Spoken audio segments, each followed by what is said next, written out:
Alors que l'actualité mercato de ces derniers jours était principalement concentrée sur les infos sur Medina, Paychao, Noah Lang et Perisic, on se retrouve aujourd'hui pour un nouvel épisode d'ActuOM dans lequel on va parler de plusieurs choses, l'arrivée d'Andrel Gomes qui semble se préciser si on en croit les dernières infos, Unai qui discute avec Brighton, la piste Ablin qui serait de plus en plus concrète, mais aussi l'OM qui s'est vu proposer Mateta et qui s'est renseigné sur Lucas Tassin. On va en parler tout au long de la vidéo d'aujourd'hui. Alors comme d'habitude, petite question pour vous avant de débuter, quel est votre avis sur la rumeur Matisse Ablin? Est-ce que vous pensez que c'est une super idée pour se renforcer cet été, ou à l'inverse, est-ce que vous pensez qu'il y a mieux à faire sur le marché, ou est-ce que ça vous semble trop cher? J'attends vos avis en commentaire.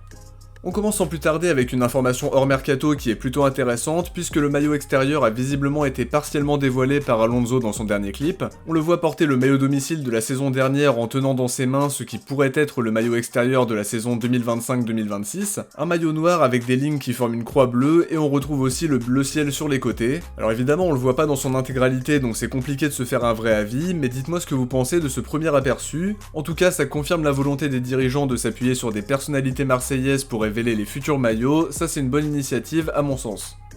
On enchaîne avec un point sur la piste Ivan Perisic dont on a parlé dans la vidéo d'avant-hier, mais qu'il faut déjà visiblement oublier puisque Foot Mercato affirme qu'il est tout proche de prolonger au PSV. Malgré tout, l'intérêt était apparemment bien réel, Perisic voulait signer à l'OM depuis plusieurs mois, mais ses exigences salariales ont totalement refroidi les dirigeants. Il demandait apparemment 3 millions d'euros net par an et l'OM n'était pas chaud à l'idée de lui donner un salaire aussi élevé. Les chiffres me surprennent un peu pour être honnête, dans le sens où il touchait 1,2 million d'euros par an au PSV. Je serais surpris qu'il triple son salaire pour le conserver, mais s'il demandait vraiment 3 millions d'euros net par an, on peut comprendre pourquoi l'OM était réticent. Faut quand même pas oublier qu'il a déjà 36 ans et à cet âge-là, c'est compliqué de demander un salaire aussi élevé.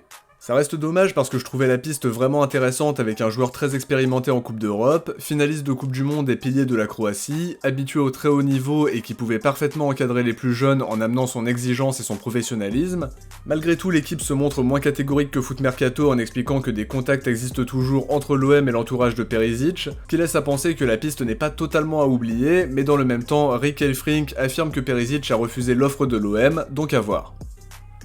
A côté de ça, Gianluca Di Marzio parle à nouveau de l'intérêt de la Roma pour Léo Balerdi. Son profil plaît énormément à Gasperini qui vient d'être nommé nouveau coach de la Roma et qui se verrait bien recruter Balerdi pour construire sa défense de la saison prochaine. Seulement Sky Sports affirme que les dirigeants de la Roma ont été refroidis par les exigences de l'OM même si le montant demandé n'a pas filtré. On se souvient d'une info d'il y a plusieurs semaines qui parlait de 45 millions d'euros pour convaincre l'OM. On parle d'un joueur qui a vraiment progressé ces dernières saisons au point de devenir capitaine et de retrouver l'Albi Céleste. Il est sous contrat jusqu'en 2028 donc les clubs intéressés devront racheter ses 3 dernières années de contrat donc ça peut monter assez haut mais à voir jusqu'à quel point. Luis Enrique devrait lui rapidement être officialisé par l'Inter puisque Fabrizio Romano expliquait ce jeudi qu'il avait passé sa visite médicale sans problème et que les documents étaient signés, ce n'est donc plus qu'une question de temps avant l'officialisation. Petit point maintenant sur le dossier Aymeric Laporte qui semblait en très bonne voie il y a encore quelques semaines avec un préaccord entre l'OM et le joueur. Le problème c'est qu'il n'a pas encore résilié avec Al Nasser et les dernières infos semblaient indiquer que son club voudrait récupérer une indemnité de transfert cet été plutôt que de le libérer. En tout cas le média El Correo confirme l'intérêt de Bilbao dont on parlait il y a quelques semaines dans un épisode d'ActuOM. Il s'apprête d'ailleurs à passer à l'offensive puisque Laporte plaît beaucoup à Valverde et à Mikel Gonzalez qui ont prévu de le contacter dans les prochains jours. Il y a aussi Galatasaray qui serait en embuscade et qui pourrait passer à l'action dans les prochains jours ou les prochaines semaines. Au rang des joueurs pistés, Adrien Truffert semble se rapprocher de Bournemouth si on en croit les infos de Foot Mercato. A priori, le club anglais est confiant à l'idée de boucler son arrivée. Ils auraient déjà trouvé un accord contractuel avec Truffert, donc ils doivent maintenant se mettre d'accord avec Rennes. Pour rappel, il demanderait environ 20 millions d'euros à 1 an de la fin de son contrat. Pas sûr du tout que l'OM veuille monter aussi haut, donc la piste Bournemouth semble beaucoup plus probable, surtout qu'Adrien Truffert a d'ores et déjà donné son accord. Toujours à gauche, le média néerlandais Telegraph affirme que l'OM fait partie des prétendants pour Mitchell Bakker, tout comme Lille qui veut le conserver à la fin de son prêt, et de Lyon qui se verrait bien le recruter également. Perso, c'est pas une piste qui me fait sauter au plafond, je l'ai parfois trouvé intéressant par sa polyvalence cette saison, puisqu'il peut aussi bien jouer latéral gauche, latéral droit, mais aussi un cran plus haut sur les deux côtés. Il n'a plus que 2 ans de contrat avec l'Atalanta et n'est estimé entre guillemets qu'à 7 millions d'euros, mais je pense qu'il y a mieux à faire sur le marché, même si en doublure, l'idée n'est pas désastreuse non plus. Parmi les chantiers prioritaires du mercato d'été 2025, l'une des grosses priorités reste de conserver Rabiot qui a été l'un de nos meilleurs joueurs depuis son arrivée, mais on est visiblement confronté à la concurrence du Milan si on en croit la Gazzetta dello Sport. Il serait l'une des priorités de Massimiliano Allegri pour succéder à Reinders qui devrait signer à City. Le média italien rappelle qu'il a une clause de 10,5 millions pour se libérer, mais que son salaire peut poser problème aux dirigeants du Milan, et dans le même temps qu'il veut jouer la Ligue des Champions avec l'OM la saison prochaine. Foot Mercato confirme l'intérêt du Milan en ajoutant qu'Allegri cherche à le convaincre, mais dans le même temps, la Minute OM affirme que Rabiot ne fait pas partie de la shortlist du Milan, donc il y a plusieurs sons de cloche différents, mais la seule chose qu'on espère c'est qu'il va rester à Marseille, qu'il va même prolonger et qu'on pourra le mettre au centre du projet. Dans le même temps, le Milan s'apprête à recruter Luka Modric qui pourrait passer sa visite médicale à son retour de sélection d'après Fabrizio Romano, donc à voir s'ils reviendront à la charge pour Rabiot dans les prochaines semaines ou s'ils passeront à autre chose. Côté départ, Foot Mercato nous apprend que Brighton a entamé des discussions avec Azzedine Ounahi, un intérêt qui ne serait pas récent puisqu'il voulait déjà le faire signer au lendemain de la Coupe du Monde 2022. Ce serait une vraie hypothèse pour cet été parce qu'ils auraient déjà un accord oral avec Ounahi sur les bases d'un futur contrat, mais les discussions n'auraient pas encore débuté entre les deux clubs. Quoi qu'il en soit, il faudra lui trouver une porte de sortie parce que son avenir au Panathinaikos est incertain, il voulait faire baisser le montant de l'option d'achat et je crois que l'OM n'était pas vraiment de cet avis. En pointe, l'équipe nous apprend que l'OM a pris des renseignements sur Lucas Tassin au même titre que d'autres équipes françaises comme Lille, Rennes et le Paris FC, mais aussi Leipzig, le Sporting et Wolverhampton à l'étranger. Seulement West Ham serait en pole position puisqu'il discuterait déjà avec son entourage par rapport à l'aspect contractuel. A noter que Stassin est estimé à 18 millions d'euros à 3 ans de la fin de son contrat, et même si Saint-Etienne a été relégué et que Stassin ne restera pas, ils ne vont pas le brader non plus, surtout après une saison à 12 buts et 5 passes D dans une équipe qui ne tournait pas très bien. Je trouve que c'est une piste intéressante pour doubler le poste de Gouiri la saison prochaine. Il n'a que 20 ans donc ça reste un jeune joueur qui a une super marge de progression, qui peut se révéler à Marseille et représenter une belle plus-value à l'avenir. Ça me plaît beaucoup sur le papier, mais si on en croit l'info, on part quand même de loin puisqu'on en serait qu'au stade de renseignement. L'équipe ajoute que Jean-Philippe Mateta a été proposé à l'OM mais que l'opération était difficilement réalisable pour le moment. Faut dire qu'il est évalué à 30 millions d'euros par Transfermarkt avec encore 3 ans de contrat avec Crystal Palace, qu'il sort d'une saison à 17 buts et 4 passes D ponctuées par un titre en FA Cup. C'est un joueur que je trouve vraiment très bon et qui apporterait un profil différent à celui de Gouiri, mais ce sera aussi un attaquant convoité avec des prix qui peuvent s'envoler à cause de la concurrence et des exigences de Crystal Palace qui ne voudront pas le brader, et c'est totalement logique au vu de ses performances.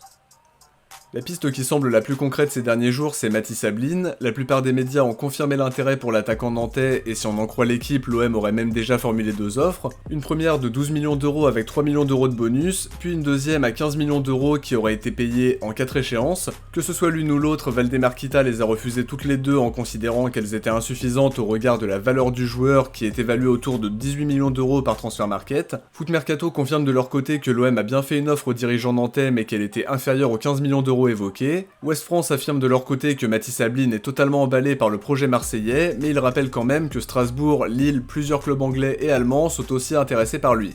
La Provence a précisé que le club avait démenti le fait d'avoir formulé 2 offres, mais apparemment ils sont surtout agacés de ces fuites qui pourraient faire capoter le deal. Ça confirme que l'intérêt est bien réel et que les discussions vont se poursuivre entre les deux clubs pour trouver un accord. L'idée est plutôt intéressante pour renforcer l'effectif et pour concurrencer Gouiri avec un joueur de 22 ans qui a encore une belle marge de progression et qui a marqué 11 buts et délivré 2 passes D la saison dernière, qui est international espoir avec l'équipe de France. Le souci c'est qu'il faudra négocier avec Nantes et on sait à quel point ça peut être délicat, mais à voir si ça peut se décanter. Quoi qu'il en soit, la seule chose dont on peut être quasiment sûr, c'est que le profil d'Ablin plaît beaucoup en interne.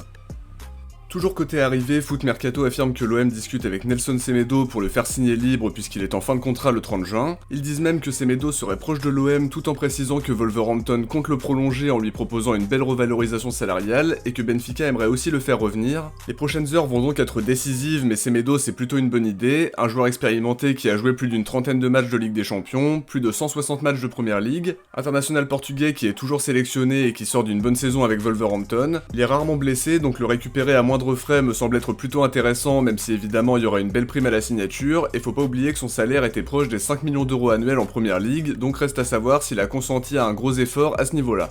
On va rester prudent tant que l'officialisation ou au moins un accord de principe n'a pas été annoncé, mais personnellement l'idée me plaît plutôt bien sur le papier. Foot Mercato nous apprend aussi que l'OM aurait formulé une première offre de contrat à Nayef Aguerd qui est apparemment très emballé à l'idée de venir à Marseille et d'y jouer la Champions League. C'est une première avancée notable même s'il faut pas oublier qu'il faudra convaincre West Ham de le lâcher, ils ne vont pas le brader et ce sera l'étape la plus compliquée à mon sens, même si d'avoir un accord avec le joueur serait déjà une très bonne chose. Foot Mercato ajoute que l'OM compte recruter Medina et Aguerd, mais que la piste Aymeric Laporte serait quasiment à oublier selon leurs informations, même si on sait que tout peut aller très vite sur le Mercato et qu'un retournement de situation n'est pas à exclure.